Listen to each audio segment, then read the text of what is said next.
Well, violence comes in many forms, and new research says it doesn't have to be physical violence to be a hazard to your health.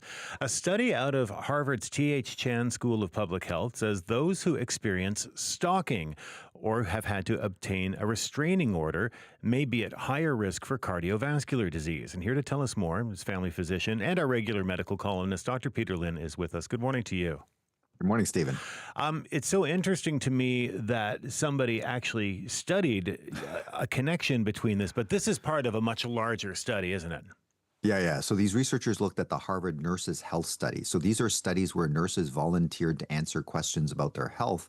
And they've been doing this for many, many decades in order to help us figure out what's causing disease. So for example, way back, they noticed that nurses with heart attacks had higher blood pressure. So researchers made pills to lower blood pressure, and then we could reduce heart attacks. This time they're looking at whether stalking can increase heart disease. Now we know that people that have been abused have more heart disease, but what about stalking? So in the survey, they included questions about stalking and whether you've had to need to, get a restraining order, for example. And this study included over 66,000 nurses over 20 years. And they found that 11.7% of these nurses had been stalked. So that means 7,700 women were stalked. And I was shocked at the number, but the researchers were saying that in the general population, it's actually much worse. So it's closer to 1 in 3 women have been stalked in their lifetime. So a huge problem. For the restraining order, 5.6% of these nurses needed one. So that's over 3,600 women needed a restraining order.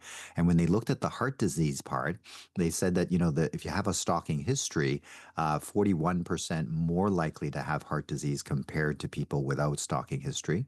And for the nurses that needed a restraining order, the numbers were worse, 70% more likely to have heart disease compared to those that were not stalked.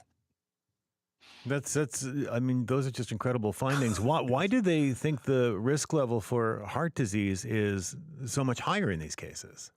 Yeah, they're not exactly sure, but one theory that's the most common one is that you're afraid. So therefore, this triggers your fight or flight system in your body. Okay. Now, that system was designed to save us in dangerous situations in nature. So if you're scared in nature, you are being chased by something. So therefore, you have to run or you have to fight. So your body automatically gives you everything that you need to run or to fight. So your heart beat faster, your blood pressure goes up, so you get more blood flow going into your muscles. The blood is actually diverted away from non-essential organs and sent to your muscles. So that's why your skin will look pale when you're scared, because the blood is being diverted. Your liver puts more sugar or glucose into your bloodstream, so your muscles will have fuel to burn. And this is all perfect for running or fighting. But the system is meant to be just on and off, like a short time, because if an animal is really chasing you, you either made it or you're the animal's dinner, right? It doesn't take long for that to sort out. So therefore, the body pushes everything to the max for a few minutes because it is a life and death situation. But with stalking, you're scared all the time. So that means this fight or flight system is on all the time. Mm-hmm. So at work, in the mall, in the parking lot, or even at home, the fight or flight system is still on. But you're not running all the time. So therefore, the extra sugar is not being used. And now you have high sugars, and that puts you at higher risk of developing diabetes. Your blood pressure is high, and that can damage the walls of the arteries. And the damage allows cholesterol to get into the wall, and then you can form those cholesterol plaques, which makes the arteries narrow so that you can't deliver as much blood. If those plaques happen to crack underneath the high pressure, then your body will form a blood clot to try and seal up the crack. Now, if the blood clot is too big, it'll block the whole pipe. If that blocked pipe is going to your heart, that would be a heart attack. If that pipe is going to your brain, then that would be a stroke.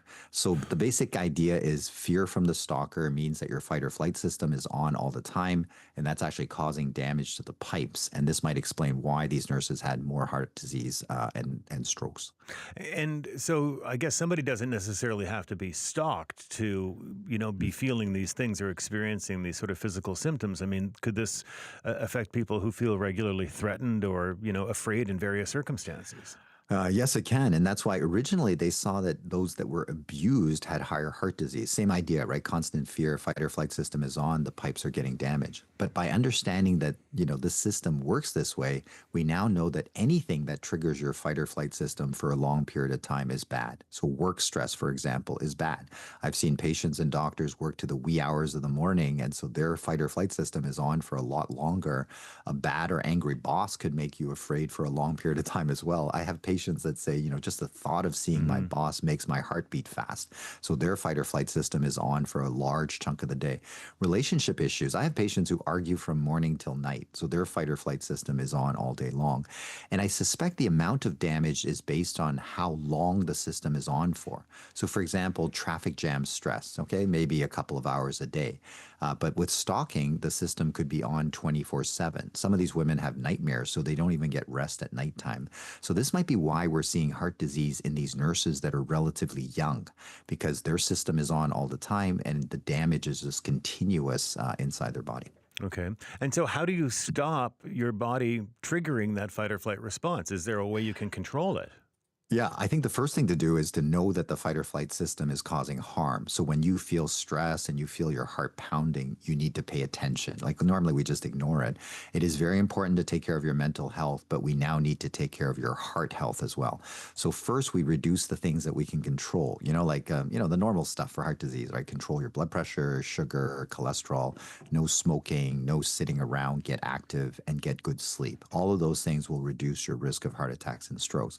Next, we turn to turning off that fight or flight system. So do things that calm you down or things that make you happy.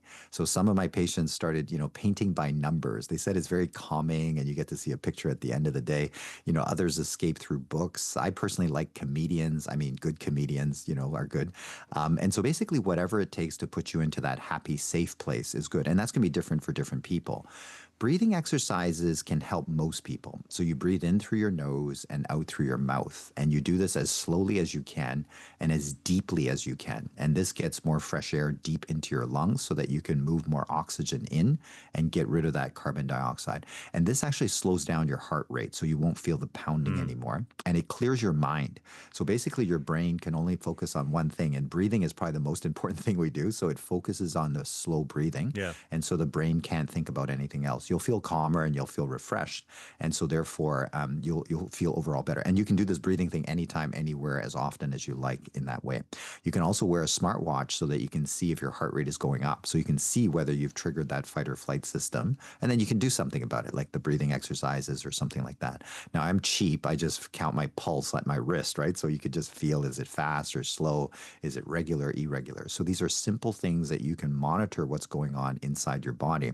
And the idea is that we don't want your fear of the stalker or your boss or a traffic jam to trigger that system, because that system, when it's left on for a while, it damages your body. So take back control of your body is really what we're trying to do. So I was thinking this week's t-shirt will be very patriotic. It'll have a Canadian flag in the back and lots of people standing close together. And it'll say, united we stand, helping each other feel safe. So if we all feel safe, we don't trigger that fight or flight, and we'll have pristine arteries so we can keep our pipes clean in a patriotic way. That'll be the t-shirt this week. See, I've taken a couple of deep breaths while you've been talking, and now my heart rate is 64. So there you go. See, it's working. Yeah, it's working. News you can use. Yeah. And I did spring for one of those watches, by the way. There you go. See, you're rich. I just do right. the pulse thing. Dr. Lynn, great to hear you as always. Thank you so much. Thanks, Stephen. That's Dr. Peter Lynn, family physician and a regular medical columnist.